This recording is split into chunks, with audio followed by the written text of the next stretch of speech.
हैं G9 news.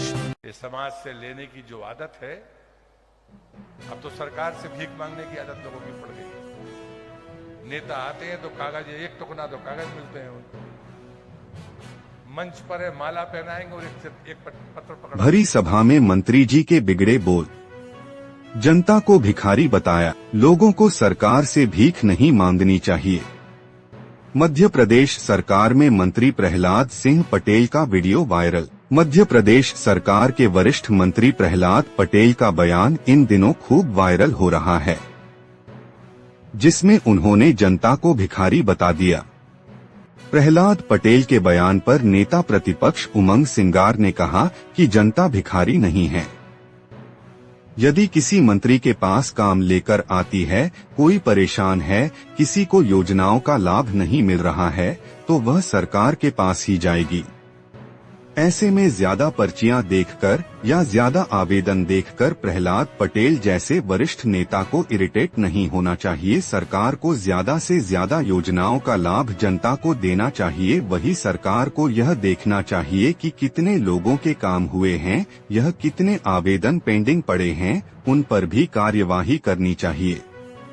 Pushpendra Malviya की report. समाज से लेने की जो आदत है, अब तो सरकार से भीख मांगने की आदत लोगों की पड़ गई है। नेता आते हैं तो कागज, एक टुकड़ा तो कागज मिलते हैं उनको, मंच पर है माला पहनाएंगे और एक पत्र पकड़ा देंगे।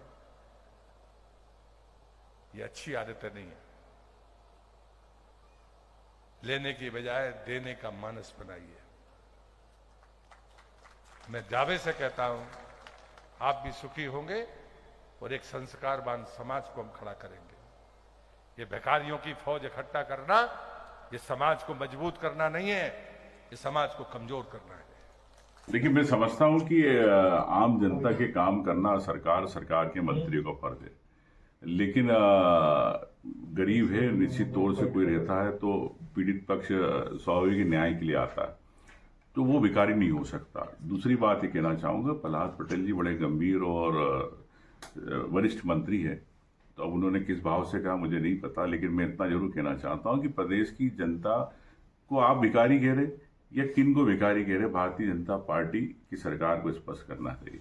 और रही योजनाओं की बात, उन योजनाओं पे हमें फोकस करना चाहिए सरकार को, जिससे सभी वर्गों का, महिला हो, युवा हो, उद्यमी हो, किसान हो, उनका कैसे फायदा हो सके, जब ये प्रदेश आत्मनिर्भर हो सके। सर, आप एक खुद जनप्रतिनिधि रहे हैं और इस तरीके की पर्ची लाने का इरिटेट करता है, क्योंकि इतनी सारी पर्ची आ जाती है। लग तो यही रहा है कि वो ज्यादा पर्ची से परेशान हो गए।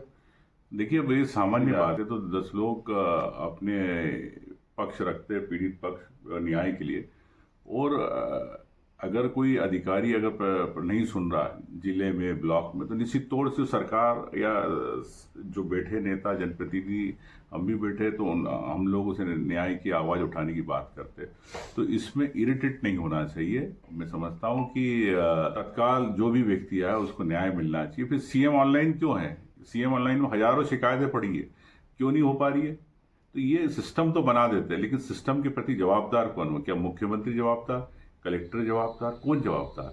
स्पष्ट होना चाहिए। आप देख रहे हैं G9 न्यूज।